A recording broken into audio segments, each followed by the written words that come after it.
아멘. 한 주간도 주 안에서 평안하셨습니까? 네. 아멘. 너무 반갑죠? 우리 좌우 옆 사람하고 또 우리 반갑게 한번 인사 나누겠습니다. 샬롬 주의 사랑으로 사랑합니다. 축복합니다. 시작. 샬롬 주의 사랑으로 사랑합니다. 축복합니다. 아멘. 우리 안 하신 분들을 향해서 한 번 더 인사할게요. 시작. 샬롬 주의 사랑으로 사랑합니다. 축복합니다. 아멘. 주의 사랑으로 사랑하고 축복합니다. 아멘. 자, 오늘은 본문 말씀을 통해서 하나님은 빛이시다. 아멘. 하나님은 빛이시다. 라는 제목으로 말씀을 전하겠습니다. 오늘도 말씀 가운데 성령의 풍성한 은혜가 우리 성도님들 심령 가운데 충만하게 임하시기를 주님의 이름으로 축복합니다. 아멘. 18세기에 미국인 가운데 조지 워싱턴 아시죠? 네, 조지 워싱턴 다음으로 전형한 인물이 있는데 벤자민 프랭클린이라고 하는 분이에요. 이 사람의 이야기입니다. 당시 미국의 정치가였던 이 벤자민 프랭클린은 자기가 사는 이 필라델피아 사람들에게 선한 일을 하기를 원했어요. 어떻게 하면 우리 필라델피아 이 사람들에게 좋은 일을 할 수 있을까? 저는 그렇게 생각하면서 한 가지를 생각해냅니다. 아이디어를. 그날 아름답고 좋은 등을 하나 이렇게 만들어가지고 그래서 준비했어요. 그리고 집 앞에 선반을 이렇게 만들어요. 그리고 나서 그 위에다가 등을 쳐놓게 된 겁니다. 그러자 동네 사람들이 이렇게 모이면서 이상하다고 생각하는 거예요. 등불은 집 안에 두는 게 맞는데 왜 저 사람은 집 밖에다 등불을 두지? 저 좀 이상한 사람 아니야? 이제 낭비하는 거야. 이렇게 하면서 사람들이 별로 호응을 하지 않은 거예요. 자, 그러나 한 주가 지났어요. 또 한 달이 지났어요. 그러자 사람들이 뭔가 깨닫기 시작합니다. 아멘. 집 밖에 이렇게 등불을 두니까 밤에 그곳을 지나가는 사람들이 넘어지지 않는 거죠. 당시에는 깜깜했었던 시대였으니까.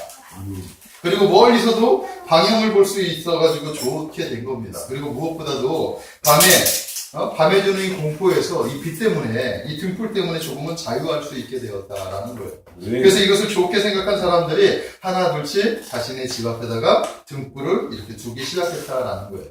자, 그래서 길거리가 어떻게 됐겠습니까? 환해졌어요. 필라델피아 그 지역이 환해졌다. 아멘. 이것이 오늘날의 가로등, 이 가로등의 시작이었다라는 이야기입니다. 자, 만약 길거리에 가로등이 없었다면 어떻게 되었을까요? 사람들이 저녁에, 그죠? 어떻게 됐을까요? 어두워가지고, 저녁에 다니는 사람들이 별로 없었을 것이고, 불안했고, 또 무서워서, 이렇게 밤에 다니는 것을 이렇게 꺼리지 않았을까 하는 거예요. 자, 이렇게 세계적으로 가로등이 생기게 된 배경은 바로 벤자민 프랭클린이라고 하는 이 한 사람이 주변 사람들을 위해서 자신의 집 앞에다 등불을 하나 둠으로써 생겨나게 된 이야기다. 자, 이 이야기는 우리 그리스도인들에게 많은 것을 시사한다라고 생각을 합니다. 자, 성경은 우리 그리스도인들을 가리켜서 뭐라고 얘기하죠? 너희는 세상의 빛이다. 너희는 세상의 소금이다. 아멘? 자, 이것은 그리스도인 우리 한 사람 한 사람이 세상을 밝힐 그런 사명이 있다라고 말씀을 하는 거예요. 아멘.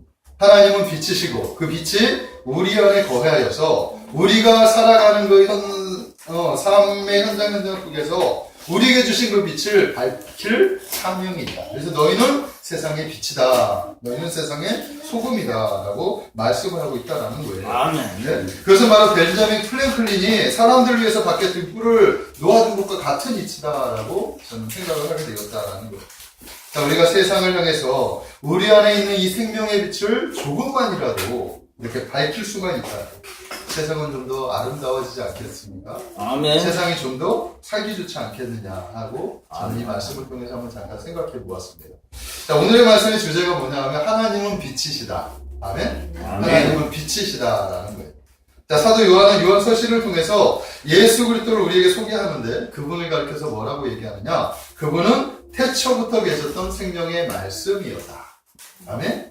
이 말씀이 영원전부터 하나님과 함께 계셨고 그리고 이 말씀이 세상 우주 만물을 창조하셨다.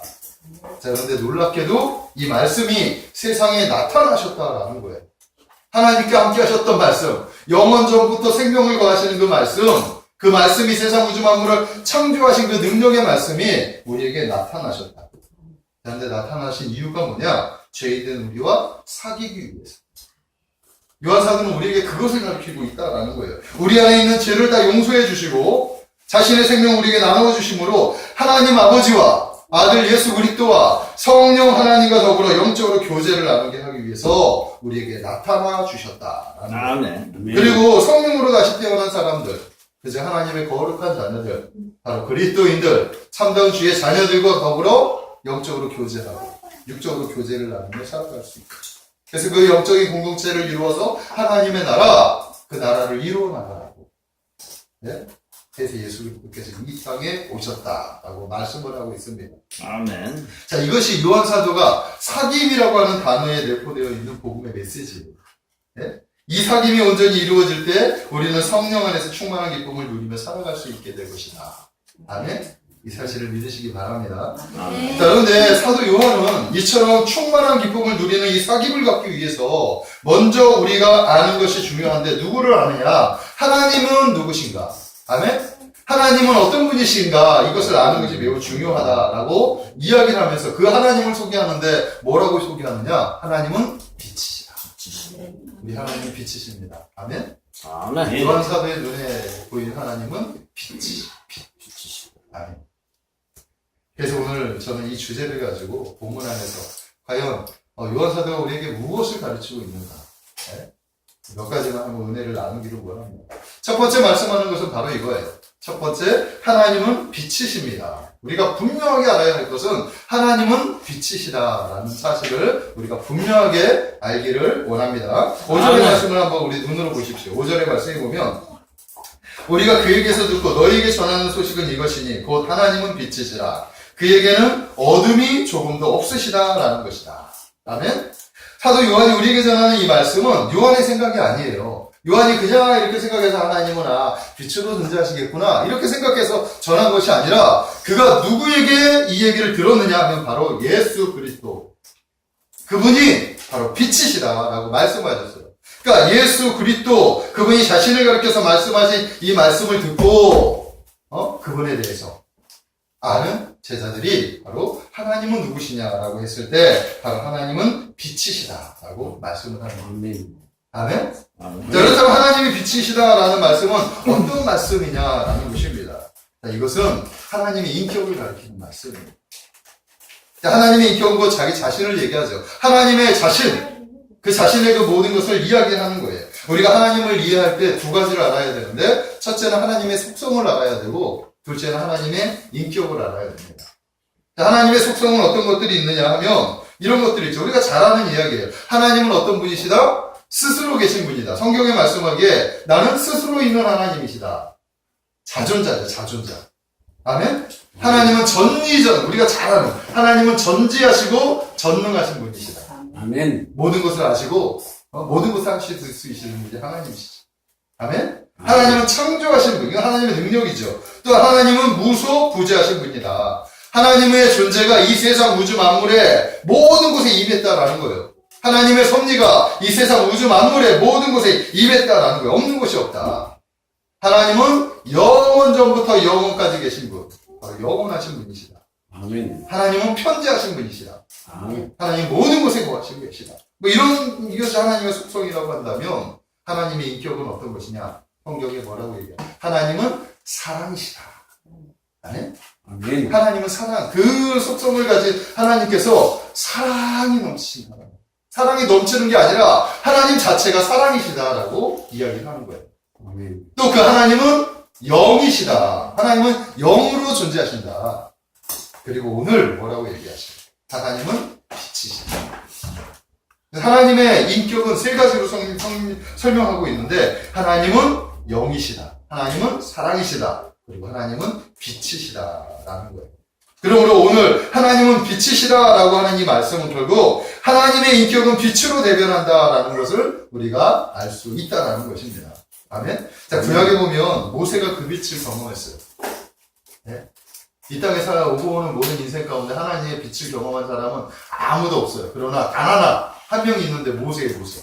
성경에 보니까 모세가 하나님의 임재를 경험했습니다. 그 기사가 기록되어져 있는데 출애굽기 33장에 보면 그 기사가 기록되어져 있는데 그 내용이 이래요. 모세가 이제 시내산에서 십계명을 받았어요. 십계명을 받았을 때 첫 번째 십계명을 받을 때 아래에서 무슨 사건이 있었습니까? 이스라엘 백성들이 40일 동안 모세가 안 보이니까 그러니까 모세가 어떻게 됐는 줄 알고 그들이 불안해가지고 금송아지를 만드는 거예요. 금송아지. 그래서 금송아지가 우리를 인도한 신이다 해가지고 우상 숭배를 하고 있었다라는 거예요. 이 사실을 하나님께서 아셔가지고 진노하셨어요. 모세가 얼마나 화가 났으면 하나님이 친히 주신 그 십계명, 이 돌판을 던져가지고 부셔버렸어요. 그리고 나서 내려와서 한 일이 뭐냐? 예? 그 금송아지, 이 금으로 만든 이 송아지를 불에다가 녹여가지고 그 녹은 금물을 사람들에게 마시게 해가지고 죽여. 우상숭배하사. 그리고 나서 레위 지파 사람들을 다 통해가지고 그 앞장선 인물들을 다 죽여버린다는 거예요. 이것이 하나님의 진노를 대신 갚은 모세의 지혜였다. 아멘? 아멘. 얼마나 진노했으면 하나님은 그만큼 우상숭배를 싫어하신다는 사실을 우리가 알아야 됩니다. 이 거룩한 하나님의 계명을 받은 그때에 이스라엘 백성들은 이 우상숭배를 하고 있었어요. 얼마나 화가 났겠습니까? 자, 그리고 난 다음에 그가 다시 하나님으로부터 계명을 받으러 올라가면서 모세가 하나님한테 한 가지 요구를 하는데 뭐라고 요구하느냐? 출애굽기 33장 18절에 보니까 주의 영광을 자신에게 보여달라라는 거예요. 모세가 이르되 원하건대 주의 영광을 좀 제게 보여주시옵소서. 아멘? 그때 하나님께서 뭐라고 말씀하시느냐? 나는 은혜 베풀 자에게 은혜를 베풀고 긍휼히 여길 자에게 내가 긍휼을 베푼다. 그러면서 이 모세에게 은혜를 베푸는데 너는 내 얼굴은 보지 못할 거야. 나의 영광을 보는데 내 얼굴은 보지 못한다. 왜냐하면 나를 보고 살 자가 없기 때문이다. 아멘? 아멘. 그러면서 하나님께서 그에게 보이시는데 이 모세를 반석 위에 세워요. 반석 위에 세우시고 그리고 하나님이 지나가실 때 그 반석의 틈으로 하나님이 숨기시고 나서 하나님께 위해서 지나가실 때 모세의 눈을 가리고 하나님이 지나가시자 모세가 그 등을 보게 되었다라고 성경은 기록하고 있다는 거예요. 그래서 태초에 하나님의 등을 본 인물이 누구냐? 바로 모세라고 하는 거예요. 근데 이 모세가 나중에 어떻게 되느냐? 하나님을 보고 난 후에 자신의 몸이 얼마나 광채가 나는지 너무나 광채가 눈이 부시게 너무나 광채가 나가지고 수건으로 얼굴을 가렸다라고 성경은 기록하고 있는 거예요. 하나님의 빛을 비치면 그만큼 우리의 몸에 그 빛이 바라는 그 광채가 놀랍다라고 성경은 우리에게 말씀하고 있습니다. 그 하나님이 우리에게 나타나셨고 그리고 우리에게 임하셨다. 이 사실을 믿으시기 바랍니다. 아멘. 자, 또한 우리가 하나님은 빛이시다라는 것을 이해할 때 여기에는 두 가지의 기능이 있어요. 그 기능을 우리가 알아야 되는데 첫 번째는 어떤 기능이냐? 경고의 기능이죠. 경고의 기능. 빛은 그 자체로 경고성이 있습니다. 자, 이것은 이유가 간단해요. 자, 빛이 만약에 우리에게 임하면 어떤 일이 벌어집니까? 예? 어두운 가운데 빛이 딱 들어가면 어떻게 해야 돼요? 어둠이 물러가죠. 그런데 그거 말고 또 하나가 있어요. 빛이 딱 들어가면 보이지 않았던 것들이 드러나지. 우리가 보이지 않게 숨어서 하나님의 천사가 아니라 우리가 숨어서 저지른 그 제약된 모습들, 우리가 범했던 그런 일들이 낱낱이 드러나게 된다는 것이죠. 요한복음 3장 20절에서 21절의 말씀에 보면 악을 행하는 자마다 빛을 미워하여 빛으로 오지 아니하나니 이는 그 행위가 드러날까 함이요. 네? 진리를 행하는 자는 빛으로 오나니 이는 그 행위가 하나님 앞에서 행한 것임을 나타내려 함이라 하십니다. 아멘. 선도 드러나고 악도 드러나고. 근데 악한 사람은 그 빛으로 나오지 않죠. 드러날까봐 겁이 나서. 선한 사람은 가만히 있어도 그 빛으로 나올 수 있죠. 그리고 나서 그 빛이 그 선한 사람의 행실을 드러나게 한다는 거예요. 즉 악을 행하는 자들은 빛을 미워해서 빛으로 나오지 않는데 그 행위가 드러나기 때문이에요. 빛은 바로 그들의 행위가 드러나는 그런 경고성을 이렇게 띠고 있다는 것입니다. 그것 자체로 경고라는 거예요. 두 번째는 어떤 기능이 있느냐? 약속의 기능이라는 거예요. 아까도 말했듯이 빛은 드러나는 것도 있지만 어둠을 물리치기도 해요. 그리고 또 하나가 있는데 빛이 들어오면 온기를 줍니다. 우리 안에 따뜻한 그 열기가 있어요. 비단에는 열기가 있는데 그것을 그 비대에 품고 있는 그 열기가 어둠에 관한 자들, 공포 속에 떨고 있는 자들에게 들어와서 온기를 주면서 회복시켜줍니다. 아멘. 이것은 바로 약속의 기능입니다. 자, 어둠과 추위에 떨고 있는 사람들에게 밝은 해가 떠오른다면 그래서 그 햇빛 안으로 나아가면 어떻게 됩니까? 따뜻해집니다. 어제 저는 우리 성경이를 데리고 석촌호수에 이렇게 다녀왔어요. 어제 날씨가 참 좋았잖아요. 석촌호수에 이렇게 석촌호수가 대장감이 돌기가 공원이 너무 좋죠. 조성이 잘 되어져 있습니다. 어제 햇빛이 따사로웠는데 추운 줄 알고 우리가 따뜻하게 입고 나갔어요. 석촌호수에 이렇게 주위를 도는데, 근데 그곳은 이제 나무가 우거지고 하다 보니까 음지가 많았어요. 음지. 네? 그래서 음지를 지날 때는 얼마나 추운지 몰라요. 추워가지고 우리가 음지에 조금 앉아있다가 추워서 햇빛 있는 데로 나가려고 나가는데 햇빛 있는 데는 얼마나 따사로운지 몰라요. 그래서 음지에 있는 곳은 추운데 따뜻한 곳, 햇빛이 비치는 곳은 따뜻하구나 라는 것을 어제 경험을 했다라는 것입니다. 자, 마찬가지예요. 어둠 속에서 죄를 지은 하나님의 자녀들은 빛에 대한 심판이 두려웠기 때문에 나가지 못하지만 빛으로 나오면 다시 회복되어진다 라는 것을 이 햇빛, 빛이라는 것 안에 담겨져 있는 것입니다. 회복의 약속의 기능이 바로 그 안에 숨겨져 있다는 사실을 믿으시기 바랍니다. 자, 이와 같이 우리 하나님은 빛이시다라는 거예요. 이 빛이 우리에게 지금 비쳤고 임했다는 사실을 믿으십시오. 그리고 그 빛이 우리가 사귀기를 원한다라고 말씀하고 있습니다. 그래서 우리는 빛의 자녀로 살아가야 하는 거예요. 하나님이 주신 그 빛을 가지고 우리가 빛의 자녀로 살아갈 때 이 세상은 아까 그 벤자민 프랭클린이 했던 그 아름다운 일들처럼 세상이 밝아올 거라고 저는 믿습니다. 사랑하는 성도 여러분, 여러분들에게는 하나님의 빛을 가진 존재라는 사실을 기억하시길 주님의 이름으로 축복합니다. 아멘. 그래서 어둠을 제거하시고 그 빛을 드러내시기를 주님의 이름으로 소망합니다. 자, 두 번째는 뭐냐 하면, 두 번째는 이거예요. 빛이 있는 그리스도인인데 빛에 거하지 못하는 그리스도인도 있다라고 성경은 우리에게 가르쳐주고 있는 거예요. 우리가 빛을 받았는데도 불구하고 빛에 거하지 못하는 그리스도인이 있다라는 거예요. 놀라운 일이죠. 하나님의 빛을 받은 그리스도인들이 빛을 받지 못했다라고 성경은 이야기하는데 세 가지로 얘기하는데, 어둠에 행한다. 빛을 받았는데 우리가 어둠을 행할 때, 자신이 죄가 없다고 말할 때, 자신이 범죄하지 않았다라고 말할 때, 그런 사람들이 있다라는 거예요. 자, 이 세 가지의 공통점이 뭐냐? 결국 거짓말이죠. 거짓말. 하나님과 영적 사귐에 있어서 가장 큰 걸림돌은 뭐냐? 거짓말. 자, 우리는 요한 사도를 통해서 우리의 믿음은 사귐을 통해서 이루어진다라는 것을 배웠습니다. 그러니까 사귐이라고 하는 이 단어 안에 바로 우리의 믿음이 대표되어 있지요. 우리가 믿음으로 말미암아 그리스도 예수와 더불어 하나님과 사귐을 갖기 때문에. 아멘? 자, 왜냐하면 우리의 믿음은 성삼의 하나님과 사귐을 만들어지기 때문입니다. 그런데 하나님과 온전한 사귐을 누리지 못하는 이유가 두 가지가 있는데, 첫 번째는 뭐냐 하면, 말로는 하나님과 사귀고 싶다고 하면서 실제로는 하나님을 만나고 싶지 않는 사람들이 있다는 거예요. 그러니까 말과 마음이 달라요. 겉으로는 하나님과 사귀고 싶다라고 이야기를 하면서 속은 하나님을 모시기를 거부하는 사람들이 있다라는 거예요. 계시록 3장 20절의 말씀에 보면, 볼지어다 내가 문 밖에 서서 두드리노니 누구든지 내 음성을 듣고 문을 열면 내가 그에게로 들어와 그와 더불어 먹고 그는 나와 더불어 먹으리라. 자, 이 말씀은 우리가 쓸 때 예수님을 영접하지 않는 사람들, 마음의 문을 열고 예수님을 모셔드리면 예수님이 당신의 품으로 들어와서 영접하신다, 교제하신다, 이런 뜻으로 이렇게 많이 사용이 되는 말씀이기도 합니다. 하지만 원래는 믿지 않는다는 사람들을 위해서 말하는 말씀이 아니라 믿는 사람들에게 주어진 말씀이라는 거예요. 자, 이 말씀은 신앙이 차지도 않고 뜨겁지도 않은 바로 라오디게아 성도들에게 주시는 하나님의 말씀이라는 거예요. 자, 우리가 신앙이 차갑거나 뜨겁다라는 것은 어떤 뜻이 있느냐? 자신이 누구인지를 분명히 아는 거예요. 내가 뜨거운 신앙을 가지고 있다. 내가 차가운 신앙을 가지고 있다. 즉, 신앙의 정체성을 분명히 아는 자들을 말하고 있다라는 거예요. 그러나, 신앙이 뜨겁거나 차지도 않고, 이 미지근한 상태는 이것도 아니고 저것도 아닌 상태죠. 그러니까 자신이 지금 누군지도 모르는 상태를 말하는데, 예수 믿는 그리스도인들, 즉 라오디아 성도들이 바로 지금 그런 상태예요. 내가 예수님을 믿는 사람인지, 내가 세상 사람이 있는 사람인지, 그들은 예배를 드리면서도 그 사실을 잘 몰랐어요.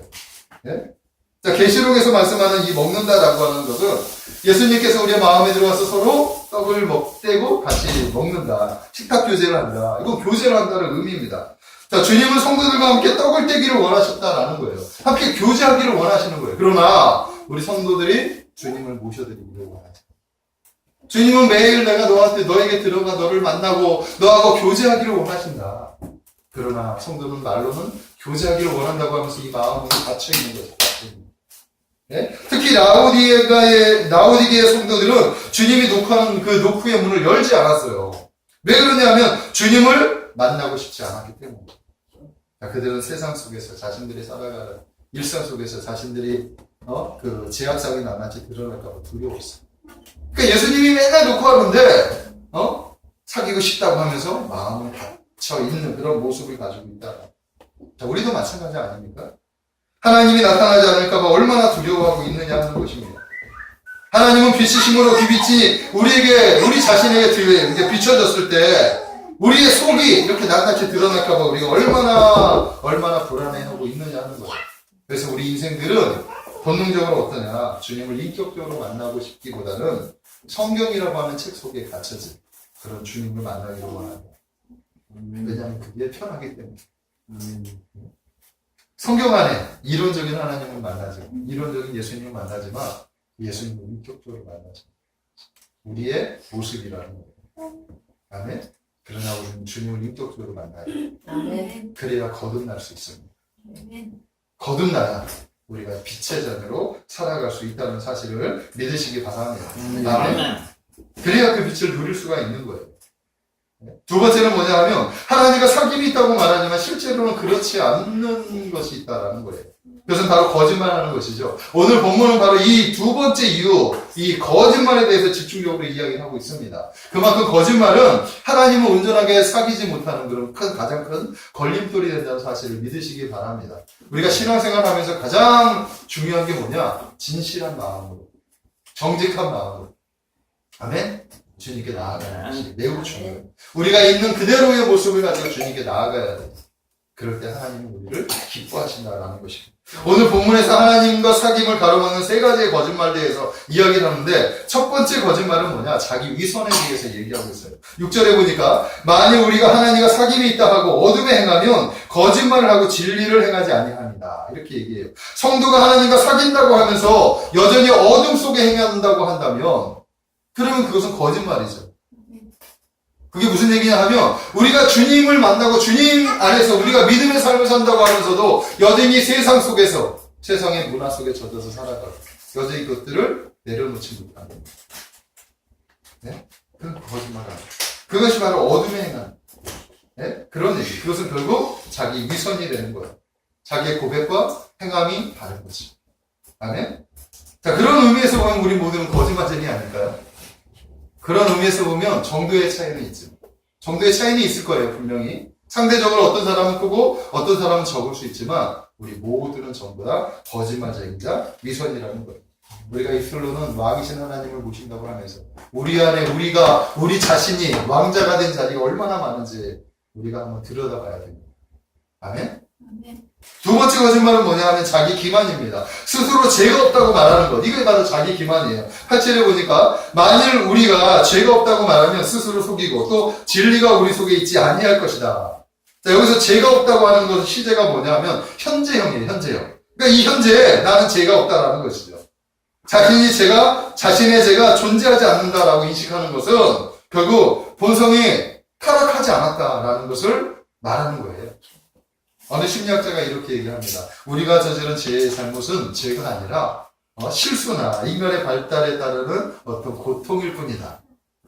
죄를 실수로 이렇게 덮어버리고, 그리고 죄를 인간이 이렇게 성장하는 과정에, 이 발달 과정에 따르는 어떤 고통의 한 과정이다. 이렇게 이야기를 하는 거예요.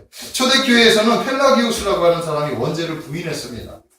그래서 많은 사람들이 원죄는 없다라고 죄의식을 심지 않았어요. 그래서 죄의식에 대한 객관적인 근거를 완전히 부정해버렸다라는 거예요. 이것이 바로 자기 자신이 기준으로 죄의 존재를 부정하는 시도를 말하는 것인데 이것을 가리켜 자기 기만이다라고 말씀하고 있습니다. 자, 성경은 우리에게 무엇을 가르치고 있습니까? 우리는 죄악 중에 태어났다라는 말. 우리는 심히 부패한 죄의 본성을 가지고 있다. 죄를 지어서 우리가 죄인이 아니라 죄인이기 때문에 우리가 죄를 짓는다. 이것이 성경이 우리에게 가르치는 거예요. 우리가 죄인이기 때문에 죄인이기 때문에 죄를 짓는 것이 아니라 죄를 지어서 우리가 죄인이 되는 것이 아니라 우리가 죄인이기 때문에 죄를 짓고 살아간다. 아멘? 아멘. 이게 제 본성을 얘기하는, 우리 태어나면서부터 죄인이라는 사실을 기억해야 되는 것입니다. 아멘. 아멘. 마지막 세 번째는 뭐냐면 자기 만족이에요. 네? 스스로 죄를 짓지 않았다. 나는 스스로 죄를 짓지 않았다. 범죄하지 않고 살아간다.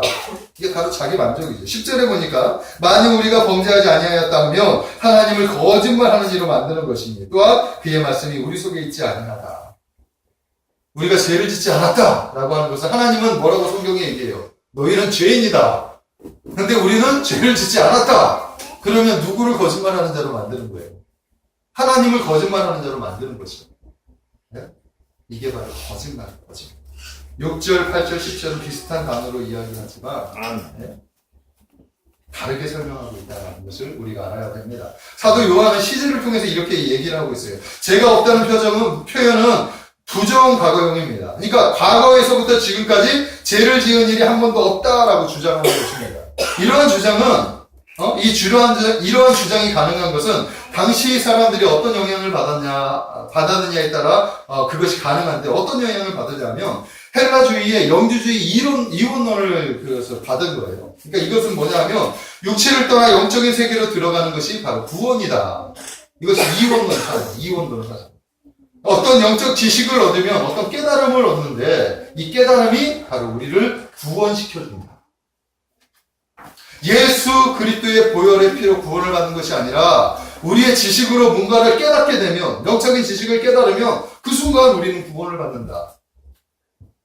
그들의 사고가 바로 그거예요. 그리고 한 번 구원을 받으면, 한 번 용서를 받으면 우리는 완전한 우리의 죄가 소멸된다. 그래서 죄를 지었어도 그 죄가 충분히 용서받은 상태다. 그래서 더 이상 우리 안에는 죄가 존재하지 않는다. 이렇게 생각하는 거예요. 이 시대에 이와 같은 생각을 가진 그 종교가 어디냐? 바로 구원파죠. 구원파는 이단입니다. 구원의 진리를 왜곡하는 것. 영주주의적 이 초대교회의 이 이론은 잘못된 교리라는 사실을 우리가 알아야 됩니다. 이것은 이단이라는 사실을 우리가 분명히 알고 잘못된 교리를 우리는 접하지 말아야 됩니다. 믿으십니까? 사랑하는 성도 여러분, 하나님은 그리스도 안에서 어떤 죄도 다 용서하시고 구원하시는 분이십니다.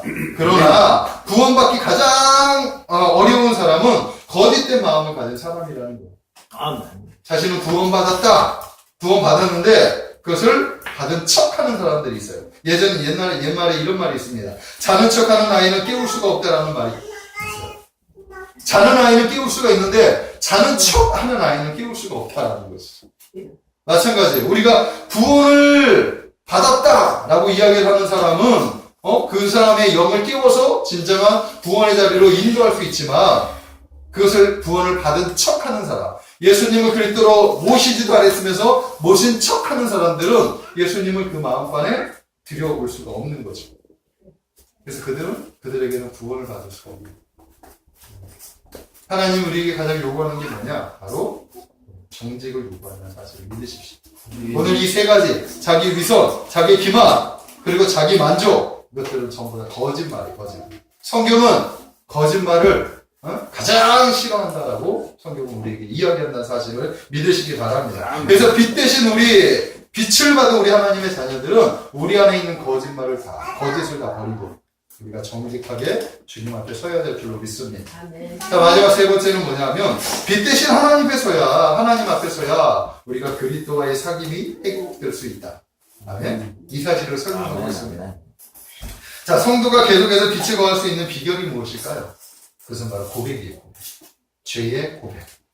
바로 자백이라고 할 수 있는 거죠. 자신이 죄인이라는 것. 그리고 자신이 이 땅에서 예수 그리스도를 믿고 난 다음에 범했던 죄들 있죠.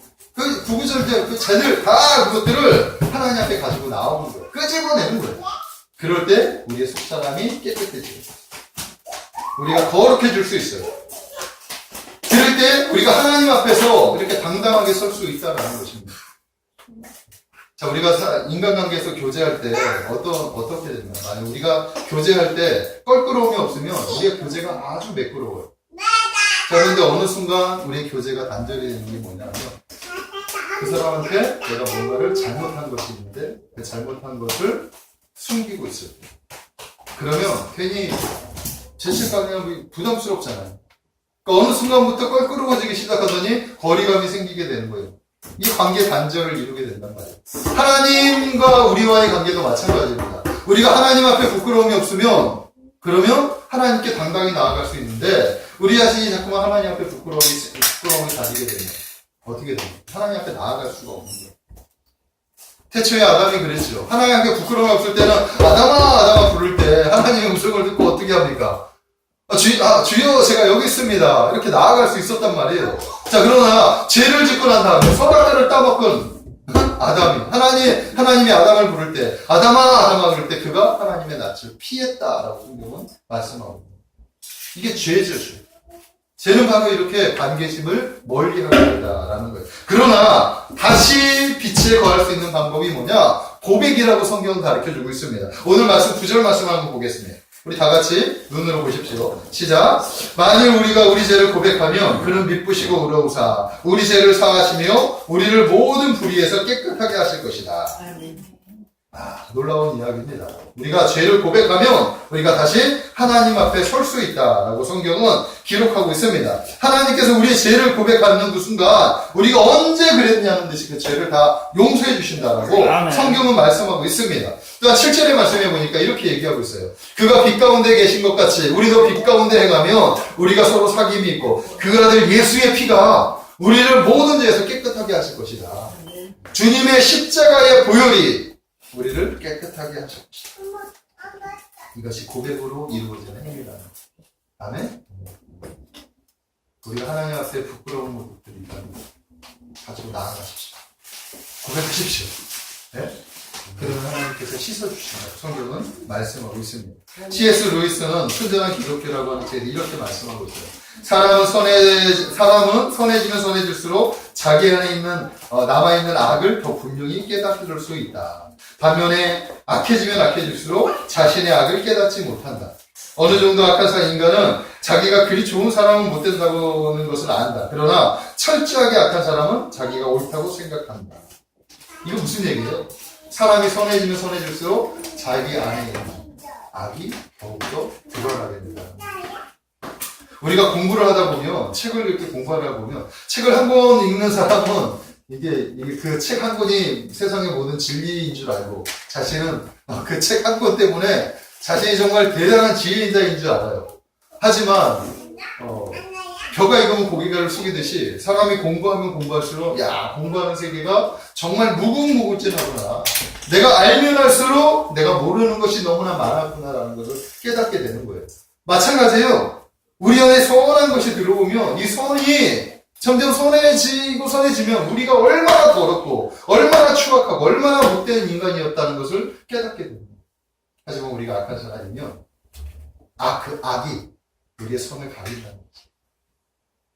그러면서 나중에는 어떻게 철저하게 악한 사람은 자신이 옳다고 생각한다라고 얘기합니다. 자신이 하는 이 악한 행동은 옳은 행동이다라고 생각한다라는 것이죠. 이게 사람들의 심리입니다. 사랑하는 성도 여러분, 선해진다는 것은 바로 그런 것입니다. 예수 그리스도의 십자가의 그 빛이, 예수 그리스도 하나님의 그 빛이 우리 안에 들어오면 바로 우리는 더욱더 무릎을 꿇을 수밖에 없는 존재라지 않습니까? 우리가 알아야 될 줄로 믿습니다. 성 오거스틴의 이야기입니다. 성 오거스틴이 주후 396년에 히포의 감독이 되었어요. 그러니까 한마디로 교회의 지도자가 된 겁니다. 그러니까 교회의 지도자가 되자 많은 사람들이 이 어거스틴의 과거가 아주 추잡했었거든요. 이 과거를 들추기 시작을 합니다. 왜냐하면 그 자리를 빼앗고 싶기 때문에. 근데 이 시대의 사람들은 그것을 숨기려고 하죠. 왜냐하면 그 자리가 너무나 좋은 자리고 내가 그 자리에 어떻게 올라왔는데 그 자리를 어떻게 뺏길 수 있느냐. 그래서 그걸 아는 사람들을 수단 방법으로 가리지 않고 입을 막거나 이렇게 단도리를 치단 말이에요. 꼬리 자르기 하고 이런 거 하잖아요. 자, 그런데 성 어거스틴은 그렇게 자신의 죄를 비판하는 사람들이 있자 오히려 그는 자신의 죄를 숨기지 않고 기록을 합니다. 그 기록을 해서 나는 이런 죄인이었습니다 하고 고백을 합니다. 그 책이 바로 참회록이에요. 참회록. 어거스틴의 장점이 바로 그겁니다. 아멘? 우리도 마찬가지여야 됩니다. 네? 저는 이 말씀을 준비하면서 가슴이 얼마나 답답했는지 몰라요. 네? 그래서 제가 말씀 앞에서 얼마나 진실하지 못했는지를 말씀을 통해서 깨닫게 된 겁니다. 지금도 마찬가지로 답답해요. 하나님 앞에 고백을 했지만 그 고백이 얼마나 진실성을 가지고 고백했는지 모르겠어요. 관계식을 하면서도 얼마나 속과 겉이 다른 그런 모습을 가지고 있는지, 이 안에 얼마나 탐욕이 많고, 네? 얼마나 또 더러운 생각들을 얼마나 많이 하는지, 오늘 말씀의 빛이 비추고, 그러면서 또 한 가지 희망이 뭐냐면 이 말씀 속에서 위로가 되고 소망이 되는 말씀이 있어요. 우리가 죄를 고백하면 하나님이 용서해 주시고, 우리가 죄를 고백하면 예수 그리스도의 십자가의 그 피가 우리의 문제를 깨끗해 주시고, 아멘. 사랑하는 성도 여러분, 네, 여러분 안에 있는 숨겨진 죄악들을 끄집으시기를 바랍니다. 그리고 하나님 앞에 고백하십시오. 아멘. 다른 사람들한테 얘기할 필요 없어요. 은밀한 중에 계신 하나님 앞에 그것을 나눠주고 고백하십시오. 그러니까 생각나는 거 하나둘씩 끄집어서 고백하십시오. 그러면 그 안에서 자유함을 경험하게 될 거라고 저는 믿습니다. 아멘. 우리 안에 계신 성령님께서 날마다 우리와 교제하기를 원하시고, 그리고 여러분들과 성령의 그 교제함으로 말미암아 하나님이 주시는 충만한 기쁨을 누릴 수 있게 된다. 아멘. 오늘 성경은 바로 우리에게 그런 이야기를 말씀하고 있다는 것입니다. 자, 말씀을 정리하겠습니다. 하나님은 빛이십니다. 아멘.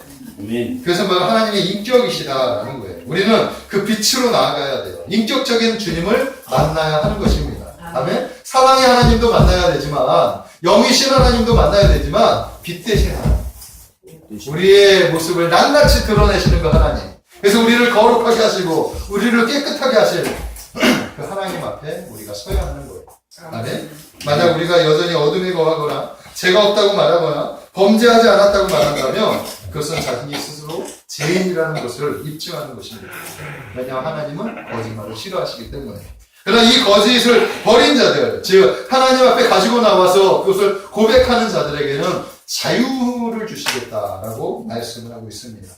이제 우리는 자신 안에 있는 거짓을 버려야 됩니다. 아멘. 아멘. 주님께 진실한 마음으로 용서를 구하고 자신의 죄악들을 고백하셔야 합니다. 그래야 진정으로 주님과 사귐을 얻을 수 있고 그 안에서 충만한 기쁨을 누릴 수 있게 될 거라고 저는 믿습니다. 사랑하는 성도 여러분, 하나님은 빛이셔요. 그 빛이 우리에게 지금 임하셨습니다. 이제 우리는 빛의 자녀로 살아가야 하는 거예요. 아멘. 거룩한 자녀로 살아가시기를 원합니다. 그래서 이 혼탁하고 이 혼미한 시대 속에서 한 줄기 빛을 발하는 사랑하는 성도님들이 되시기를 주님의 이름으로 축복합니다. 아멘. 기도하겠습니다. 사랑의 하나님, 주님은 빛이심을